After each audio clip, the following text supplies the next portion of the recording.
मैं भाग्य हूँ। मैं ही हूँ जो अपनी कहानियों के माध्यम से आपको जीवन की अनमोल सीख देता हूँ। लेकिन आप मेरी सीख से खुद में आत्मसात करते हैं या नहीं, ये तो खुद आप पर निर्भर करता है।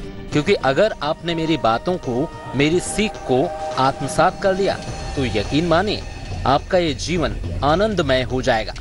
मैंने देखा है कि कुछ लोग सिर्फ बड़ी बड़ी बातें करते हैं, उपदेश भी सुनते हैं, लेकिन जब बारी आती है उन अनमोल बातों को खुद में आत्मसात करने की तो लोग यही मात खा जाते हैं। मैं तो यही कहता हूँ कि सत्संग से मिले ज्ञान को जब तक आप खुद में आत्मसात नहीं करेंगे तब तक आप में बदलाव भला कैसे आएगा। मैं अपनी इस बात को एक कहानी के जरिए आपको समझाने की कोशिश करूंगा, लेकिन पहले कुछ राशियों का हाल।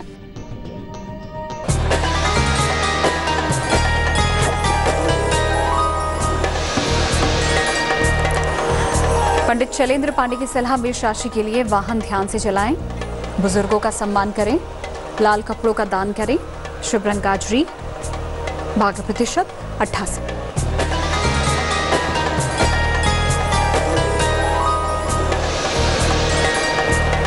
वृष राशि, नौकरी की दिक्कत खत्म होगी, अपनों की सलाह लें, बाजरे का दान करें, शुभ रंग गुलाबी, भाग्य प्रतिशत 75।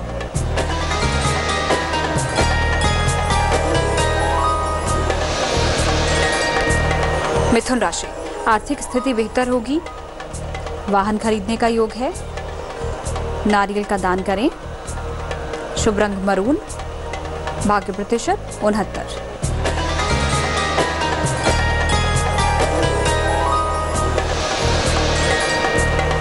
कर्क राशि, दाम्पत्य जीवन में मधुरता आएगी, जरूरी काम में देरी ना करें, सतनाजा का दान करें, शुभ रंग मरून, भाग्य प्रतिशत 88। राशियों से पहले मैं आपको सत्संग की बातों को आत्मसात करने की सीख दे रहा था। चलिए एक कहानी सुनाता हूँ। एक शिष्य अपने गुरु के पास आकर बोला, गुरुजी, लोग हमेशा प्रश्न करते हैं कि सत्संग का असर क्यों नहीं होता। मेरे मन में भी यह प्रश्न चक्कर लगा रहा है, कृपया करके मुझे इसका उत्तर समझाएं। गुरुजी ने उसके सवाल पर कोई प्रतिक्रिया नहीं जताई, लेकिन थोड़ी देर बाद बोले, वत्स जाओ, एक घड़ा मदिरा ले आओ। शिष्य मदिरा का नाम सुनते ही अवाक रह गया। गुरुजी और शराब, वो सोचता ही रह गया, आखिर गुरुजी ने शराब क्यों मंगाई। इस बात को मैं अपनी कहानी में आगे बताऊंगा, लेकिन पहले कुछ और राशियों का हाल।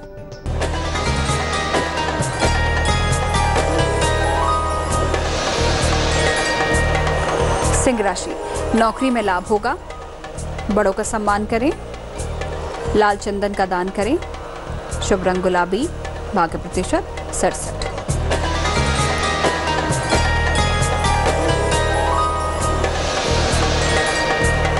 कन्या राशि, विद्यार्थी लापरवाही ना करें, उधार वापस मिलेगा, दही का दान करें, शुभ रंग सफेद, भाग्य प्रतिशत 71।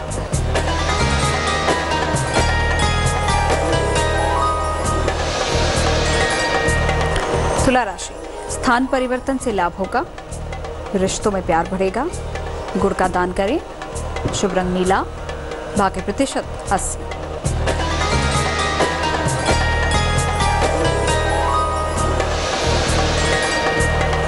वृश्चिक राशि, बिजनेस में निवेश ना करें, छोटी यात्रा लाभकारी होगी, सफेद तिल का दान करें, शुभ रंग नारंगी, भाग्य प्रतिशत 79। मैं आपको एक गुरु और शिष्य की कहानी सुना रहा था। शिष्य ने अपने गुरु से जब कहा कि उस पर सत्संग का असर नहीं होता, तो गुरुजी ने शिष्य से एक घड़ा मदिरा लाने के लिए कहा। शिष्य गुरु की बात पर हैरान होकर सोचने लगा, तो गुरुजी ने फिर कहा, सोचते क्या हो, जाओ एक घड़ा मदिरा ले आओ। वो गया और मदिरा का घड़ा ले आया। फिर गुरुजी ने शिष्य से कहा, ये सारी मदिरा पी लो। शिष्य ये बात सुनकर अचंभित हुआ। आगाह करते हुए गुरुजी ने फिर कहा, वत्स, एक बात का ध्यान रखना, मदिरा मुंह में लेने पर निगलना मत, इसे शीघ्र ही थूक देना, मदिरा को गले के नीचे न उतारना। शिष्य ने वही किया, मदिरा को मुंह में रखकर तत्काल थूक देता। देखते ही देखते घड़ा खाली हो गया। आखिर इन सब बातों से गुरुजी साबित क्या करना चाहते थे, बताऊंगा, लेकिन अंतिम 4 राशियों के बाद।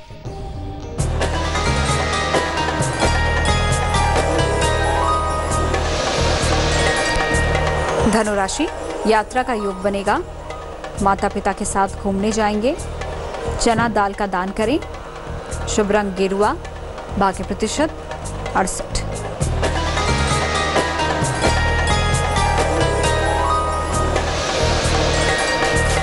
मकर राशि, अपनी वाणी में सच्चाई लाएं। नौकरी सोच समझकर बदलें। आटे का दान करें। शुभ रंग गुलाबी। भाग्य प्रतिशत 86।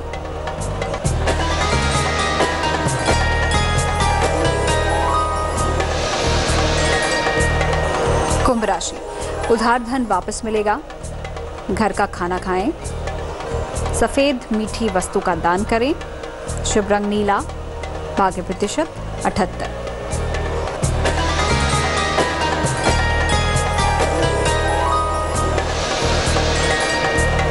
मीन राशि, घर पर समय से पहुंचें।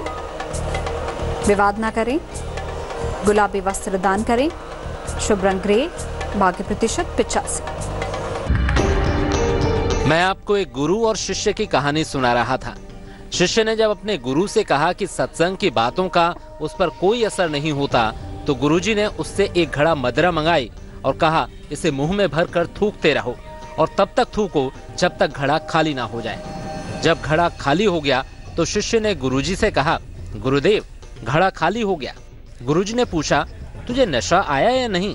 शिष्य बोला, गुरुदेव, नशा तो बिल्कुल नहीं आया। गुरुजी बोले, अरे, मदिरा का पूरा घड़ा खाली कर गए और नशा नहीं चढ़ा, ये कैसे संभव है? शिष्य ने कहा, गुरुदेव, नशा तो तब आता जब मदिरा गले से नीचे उतरती। गले के नीचे तो एक बूंद भी नहीं गई, फिर नशा कैसे चढ़ता? गुरुजी ने समझाया, सत्संग को ऊपर ऊपर से जान लेते हो, सुन लेते हो, गले के नीचे तो उतारते ही नहीं। व्यवहार में ये आता नहीं तो प्रभाव कैसे पड़ेगा? सत्संग के वचन को केवल कानों से नहीं, मन की गहराई से भी सुनना होता है। एक एक वचन को हृदय में उतारना पड़ता है। उस पर आचरण करना ही सत्संग के वचनों का सम्मान है। उम्मीद है मेरी इस कहानी का मर्म आप जरूर समझ पाए होंगे। आज की कहानी में बस इतना ही। मैं कल फिर आऊंगा एक नई कहानी, एक नई सीख के साथ। अलविदा। लेटेस्ट खबरों के लिए यूं ही देखते रहिए तेज, और इस वीडियो के पसंद आने पर लाइक, शेयर एंड सब्सक्राइब करना ना भूलें।